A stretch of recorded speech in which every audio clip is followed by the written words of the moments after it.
Welcome to History Talks. I'm your host Will, this is Sebastian. Today we are at the 1-year anniversary of the History Talks. We did our first History Talks episode in January of 2020 and we are now in January 2021. And so to kick off the new year, we will be beginning a series on ancient Rome, which goes from the founding of Rome up until its fall in AD 476. So Sebastian, tell me, how did Rome begin? Let's set the scene. Italy, a peninsula full of various city-states of all sorts of groups, whether those be the Greek Italiotes in the south, the Umbrians and other Italic groups in the east, or the most notable of the groups, the Etruscans, occupying what is now Tuscany in northern and central Italy. Pretty stale by some accounts, but it would be shaken up after the legendary Trojan War, which, as you all know, the Trojans lost. Pretty bad, like getting their entire city burnt down to the point where, up until the 20th century, most Europeans thought Troy was a myth levels of losing the war. Yeah, that's pretty serious. A consequence of this was the general Aeneas needing to leave Troy. Aeneas was a respected general, and as a result, he was allowed to take his men to leave and go find a new home. And they do find a new home in the form of the city of Lavinian, which is founded by Aeneas in central Italy, not too far away from where Rome is today, relatively speaking.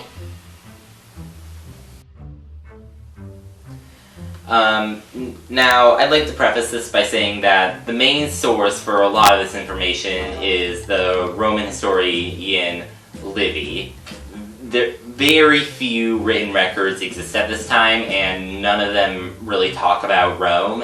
So we mainly have to go about based off of Livy and some other historians' conclusions based off of, some limited archaeology and oral histories. So it is very possible that parts of the story are wrong, but this is modern historians' best understanding based off of Livy's account, which does not seem to contradict any of the archaeology. Okay, interesting. I mean, that's the best you can do when you're going back and looking at ancient civilizations. When did this occur? This is like 2,600 years ago, 2,800 years ago, something like that. So at that point, that's all we can really do is look at if we have any sort of written records at all from that era and see if it matches with any historical evidence, or see if it matches with written records from other civilizations that may have existed at the same time. Yeah, because Livy comes like quite a bit after all this occurred, after everything in this episode occurs, I should say. Okay. After the, by the time of our next episode, the records seem to get, you start to get more and more records, but... Okay, so yeah, Livy came later, but he's much closer to the founding event than we are now. Mm-hmm. And he also wrote down information that seems to match with archaeological information. So we have two sources of data that have overlap, and when we have that, we can assume we have at least the best information currently available to us. So, Lavinium is ruled as a monarchy for several generations, until, in one generation, a guy called Abulius. He overthrows his older brother and becomes the monarch of Lavinium, and he forces his niece, the older brother's only child and daughter, to become a Vestal Virgin, basically a nun. I see. Sometime after this event, the daughter becomes pregnant with twins. She claims it was Mars, the god of war. Yes. Livy doubts this, though he also posits the Fates did it. So. Interesting. And also posits that she may have been forced, so... Okay, so it was a divine conception. Do we know if the entity known as Rome was based on any kind of living, any person who lived at that time? We'll get to that. Okay, that sounds good. Yeah. So, But she's mortal.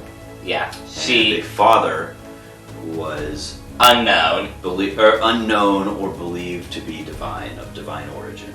Yeah, though at the time,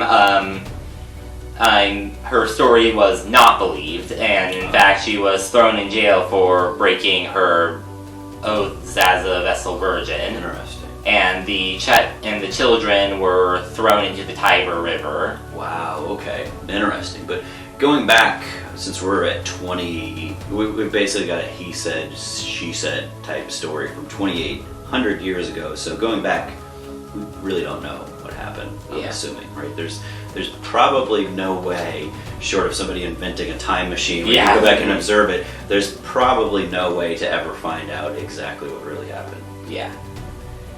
The children are thrown into the Tiber. However, the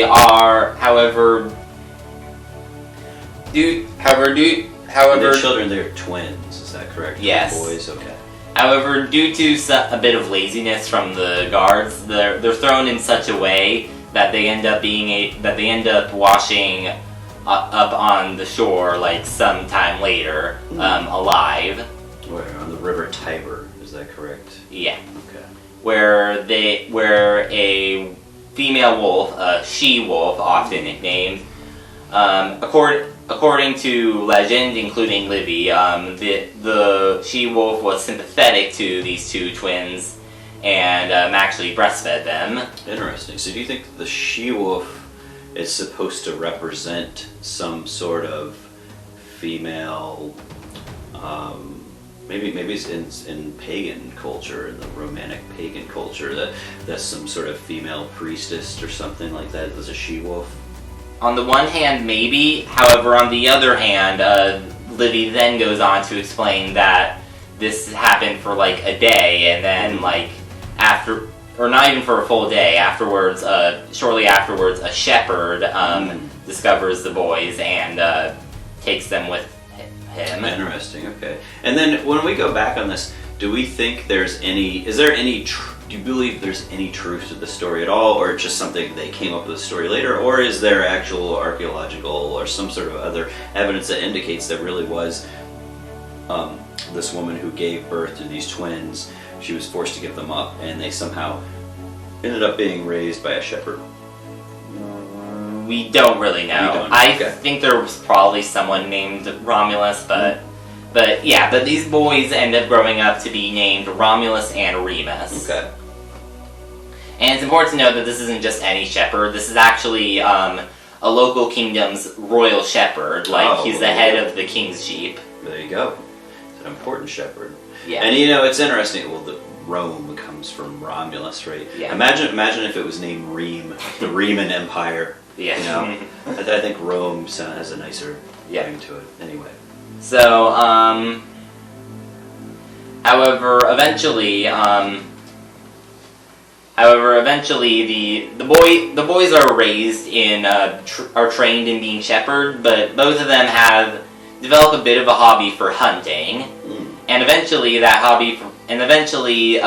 come across some Lavinian what's the word? Some Lavinian the soldiers? Not soldiers. It was like some cart carrying some goods that was merchants. Merchants. Yeah. They find some Lavinian merchants, and Lavinians are another tribe or kingdom in the area. They're the kingdom that that we were just talking about with not the one they were raised in, but the one that they were born in. Okay. They end up capturing these merchants and taking the goods. Livy says they also distributed these goods among the fellow shepherds, but regardless, Remus was captured by the aforementioned king, Emulius, and is put on trial. However, remember the older brother of the king, the grandfather of Romulus and Remus, starting to recognize these two boys as looking like they could be related, and also noting that they are twins, and that's a very familiar story to the story with his daughter. And so he ends up age. They're probably right about the right age to add up with. Yeah. So he puts two and two together and ends up teaming up with the boys to overthrow Arminium, put himself back on the throne, and give the boys a great deal of honor. Wow. Okay. Interesting. Do we have any idea how old they are at this time? We're assuming they're young adults. I'm assuming they're young adults. Livy is kind of light on the dates. Okay, that's fine. Well, what we do know is that afterwards they decided to go found a city of their own. So along the Tiber River, they find a good spot called the Palatine, which is just like an ideal defensive location. Okay. And they gather whoever they can, and they gather a lot of men, a lot of whom were the ones that helped them, retake Lavinium. Okay. And with them, they start building a city. Okay. But conflict emerges very early on between Romulus and Remus. The exact cause is not known. Livy says it could possibly be like a naming dispute over the city. Yeah. But regardless, Romulus says, "Look, Rome is a better name than Rheme for our city." Regardless, the conflict ends with Remus dead and Romulus as the sole ruler of the city, which he names Rome. And do we know how that did Romulus kill his brother? Or do we yeah. Oh, he killed his brother. In fact, he also makes a statement that anyone who tries to cross he ends up shutting out Remus outside of the walls, but the walls are small, so Remus jumps over them. But that's when Romulus kills him, and then Rammus says, "No man who jumps over my walls shall live." Wow. So, yeah. Quite a sibling rivalry there. You can say that. So Romulus, now the undisputed king of Rome, begins working on, building the city, building its walls, its infrastructure, and... Okay, so when we call him the king of Rome, essentially there's a tribe of men who live in a village, and he's the head of this tribe. That's what a king is at this level. Okay. Yeah. And however, the tribe has one problem. Like you said, it's a tribe of men. There's like a few women, but it's just a few women. Right. Yeah. Your city or your kingdom's not going to last too long when you. A lot of them are competent fighters, but they're competent fighters who need descendants. Yeah, exactly. Without women, you're not going to have too many babies being born. Yeah. So Romulus' solution is to, and because a lot of tribes don't want people marrying into other tribes, the average person just has marriage within the tribe, and then maybe the king has like some royal marriage type thing going on. Because of all this, Rammus' solution is to organize an event. He says, there was this one god we all worship. I think it's called Lupercalia. Lupercalia was the festival, actually. Wow, it was celebrating some god, and a lot of the tribes around there worship that same god. So they were like, so Rammus is like, hey, why don't we all get together? We're here in Rome. We're hosting this great event.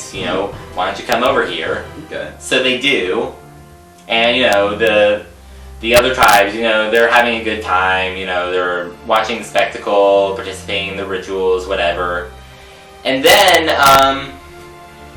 the Romans just snatch all of the visitors' wives. The prettiest women going to the most influential and richest figures. And they just chase or kill anyone who opposes. Wow. And obviously, once word of this gets back to the other city-states, they're not too happy. Yeah.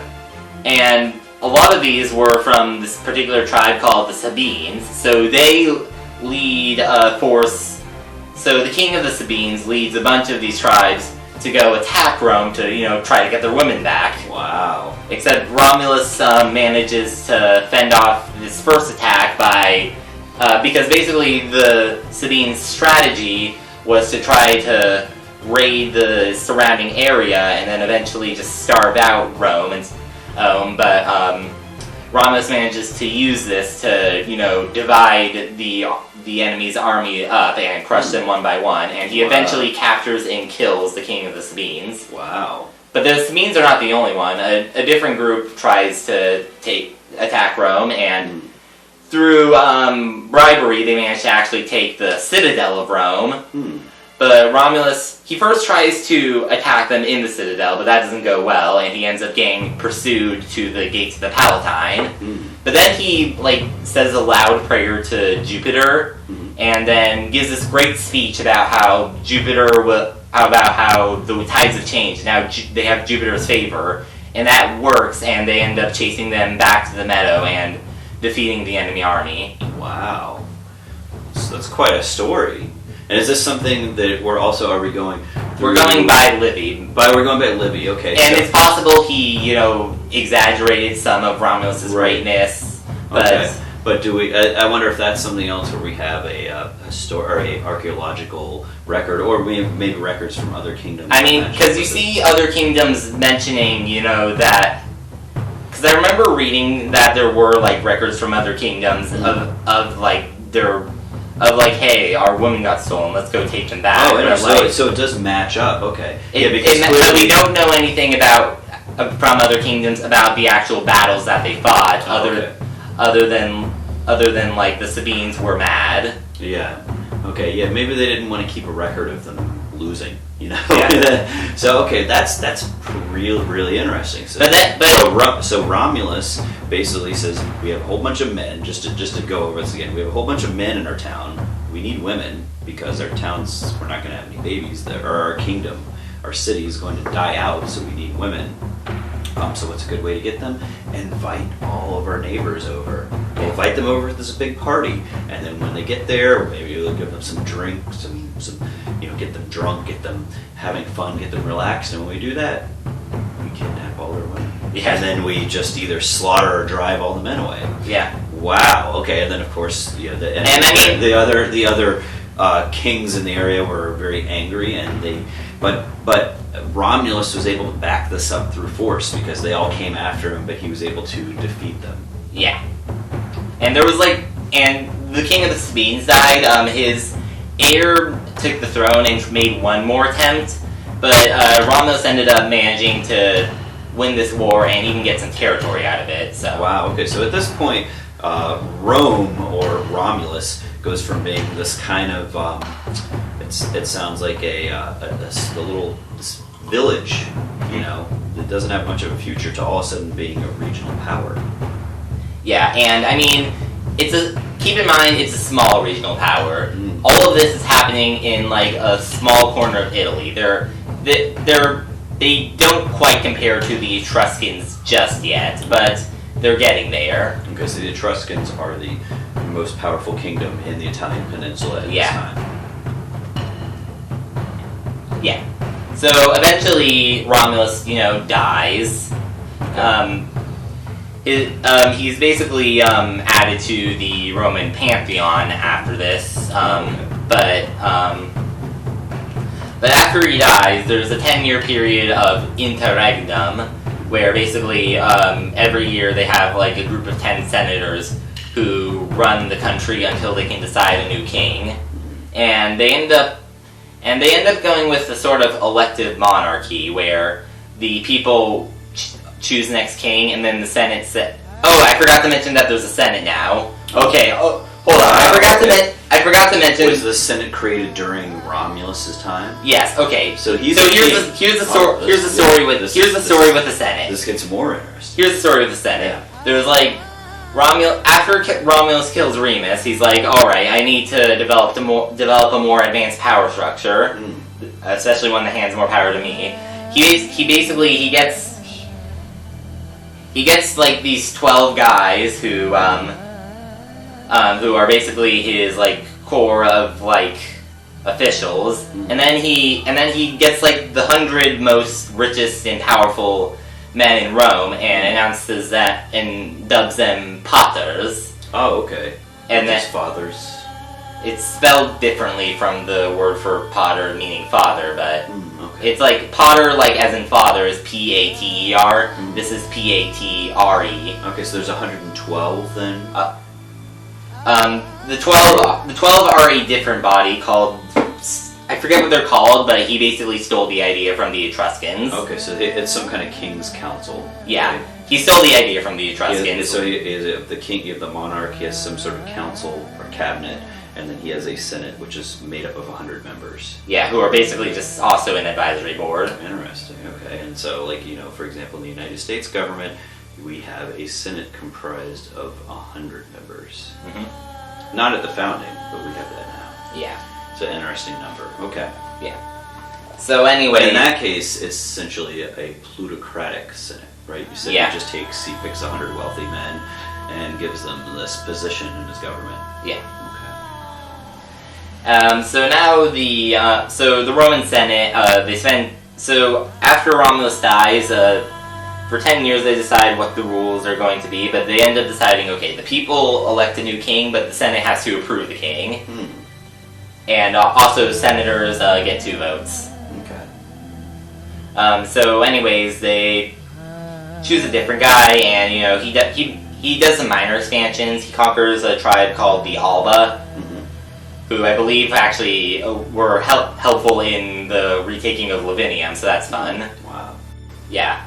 So, Rome is, starting to rise on the Italian regional stage, and this is where the Etruscans start to take notice. They start to, try to, influence senators, get some relations going with Rome, maybe incorporate them into this Etruscan kingdom, stuff like that. Right.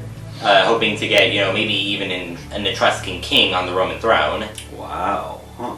Okay.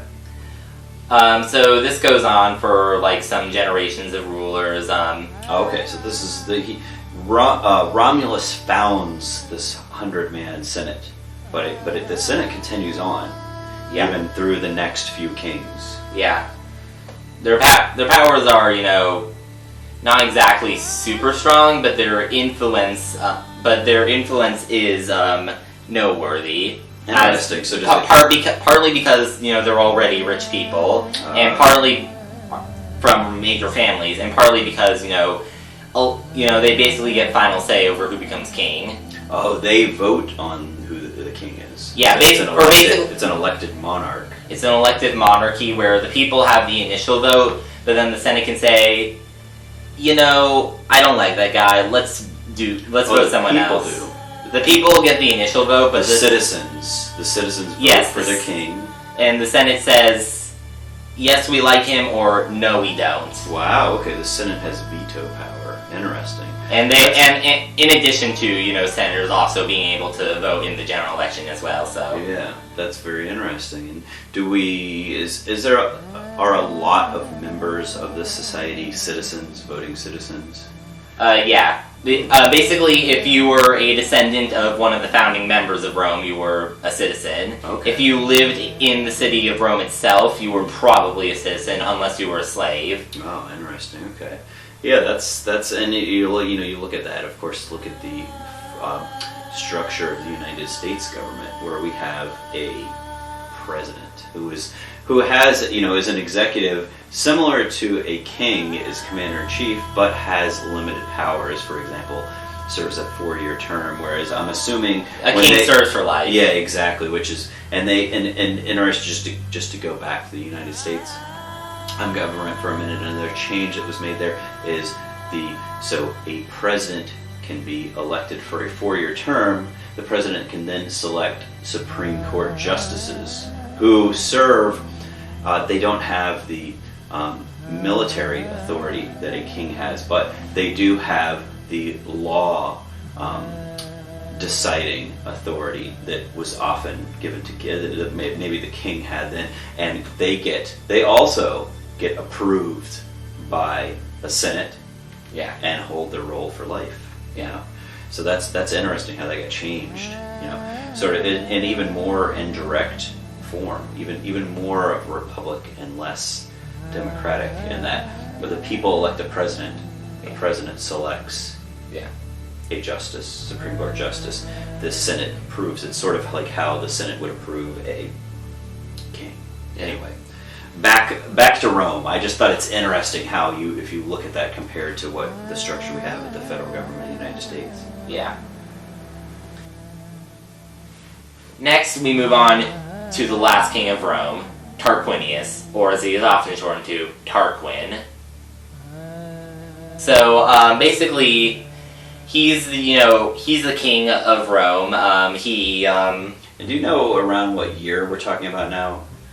So this is like so we're going like 200 years after founding of Rome. So Okay. this is like 500 BC. Okay. Rome was founded sometime in the 700, like around 750 BC, somewhere roughly Yeah. in there. Okay. So we're now in the mid 500s BC. Yeah. Okay. Still a kingdom. Yes. Not yet a republic. But they're about to transition because basically it starts with people just generally disliking this new Tarquin king, calling him a tyrant. Oh, I see. It's also important to note that he probably had some ties with the Etruscans, but that might be an embellishment. But yet he was able to get in. So he was elected by the people and then also selected by the Senate, got in. But once he got in and they have him for life, people said, we're not too happy with this guy. I wonder if they had any kind of impeachment process. Not that I know of. Wow, okay. So it was once you're in, essentially. But Yeah. okay, and I think that would be a good time to finish up this episode, because for a second episode we can begin with the revolution, or the transition from the Roman kingdom into the Roman Republic. Yeah. So basically, so Tarquin, Tarquin is unpopular, and so there is unrest and a desire, perhaps, for some sort of change away from this king, where you could get stuck with a bad king for life. Yeah. And this is where, you get a guy, coincidental, his name is Brutus, but he's nowhere near the Brutus you're thinking of. Right, not Julius Caesar's Brutus, huh? Yeah, 500 years off, but he is one of the main guys who starts to, organize this idea of, hey, maybe we can not only overthrow this king, but maybe overthrow the idea of having a king in general. Wow. He's like a general, and he's the guy who's like starting this movement. Interesting. So he starts this movement, and there is a lot of people that are unhappy with the present king, so they may be open to this idea Yeah. of overthrowing their executive role, their king role. Yep. And eventually Tarquin is driven out of Rome, and instead of electing a new king, they abolish the monarchy and instead elect two executives, the consuls, one of which is, of course, Brutus. Interesting. Okay, and I think that's a good place to stop. Yeah. And we can begin our next one with talking about that transition of power from the kingdom to the consuls. So, did you have anything else you wanted to say about the founding of Rome and the early Roman kingdom? I don't know if there's this one sculpture of the Shewolf that you might have seen that Yeah, we can put that up on the screen. because it just looks just so interesting. So interesting. Okay, yeah, we can put that. Especially the way they sculpted the wolf's face. Okay, yeah. I mean, so if you wanted to talk about that a little, we can put it up on the screen so the viewers can see if you had any commentary you wanted to make about it. But You just thought it's an interesting piece of art. Yeah. Okay. Especially the way it looks. Mm-hmm. Alright, but that's all I have for today. All right, good job, Sebastian. Thank you, everybody, for tuning in to our series on ancient Rome, and we will see you all in the next episode where we discuss the transition from the Roman kingdom to the Roman Republic. Yep. All right, good job.